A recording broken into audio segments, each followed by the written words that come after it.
A retired firefighter, 30 years on the job, and still he froze.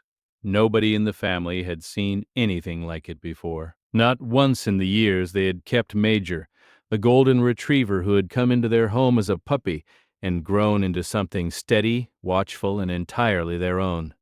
And yet, on an otherwise ordinary afternoon in their carpeted living room with afternoon light, the animal began behaving in a way that Kevin, a civil engineer with years of professional training, could not categorize.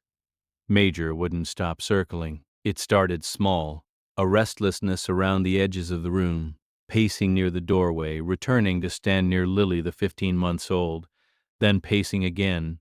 Kevin assumed it was heat, assumed it was boredom, assumed it was the sound of a garbage truck 3 streets over that she hadn't heard, but the animal had. She told herself this because she was a civil engineer, because she had professional frameworks for understanding behavior, because she had learned over years of working with human beings in distress that the most dangerous assumption is always the one that feels most reasonable. Lily sat on the living room carpet in a patch of afternoon light, utterly unbothered. The golden retriever planted itself 6 inches from the toddler's side and exhaled through its nose. 3 long, deliberate breaths, each one directed at the child's face. "Stop that," Kevin said. The dog looked at her for exactly 1 second, then looked back at Lily. This happened 4 times. 5 times. The animal was not aggressive, was not panting, was not seeking attention. It was, in the most precise language available, working. Doing something with a focus and a quiet urgency that Kevin did not have a word for and therefore tried to dismiss.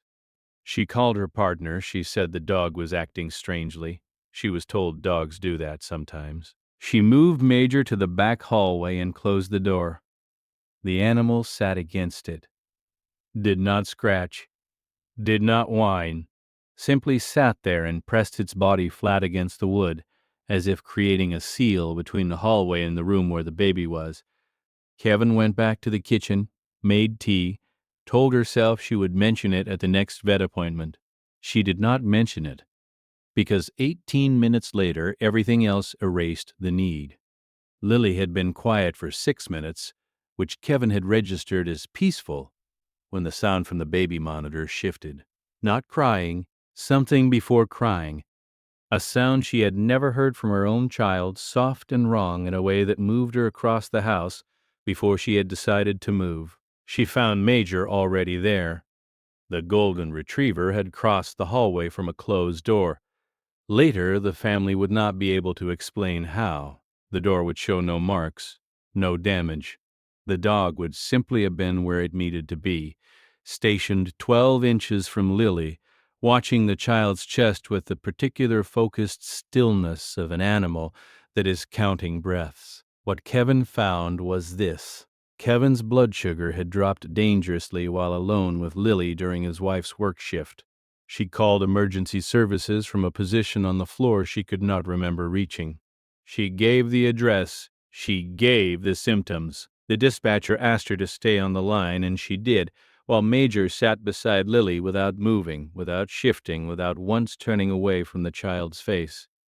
The paramedics arrived in 11 minutes. The lead paramedic, 6 years working pediatric response, knelt beside the child and looked up at Kevin and said something she has not been able to repeat out loud without her voice breaking, that if she had found them 20 minutes later, they would be having a very different conversation right now.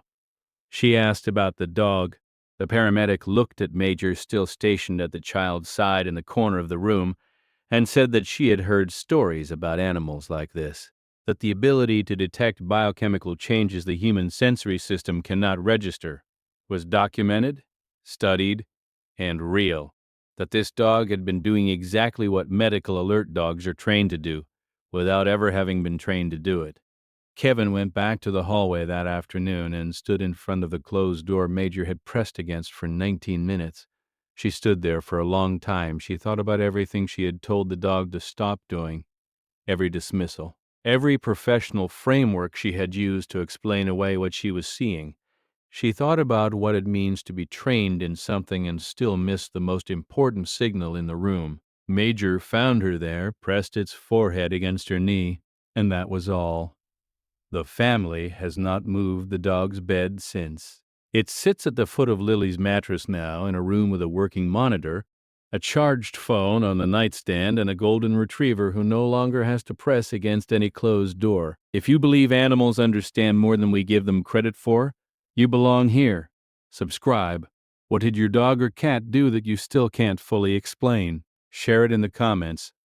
These stories deserve to be heard. She still keeps the paramedics card on the refrigerator, not as a reminder of how close it was, as a reminder that the first warning came from 4 legs and a nose that knew exactly what it was doing, long before any human in the house was ready to listen.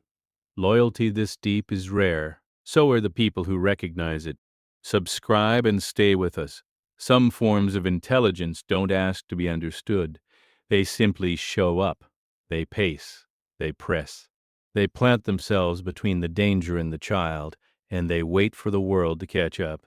Something happened the following night that nobody in that family saw coming. That story is next.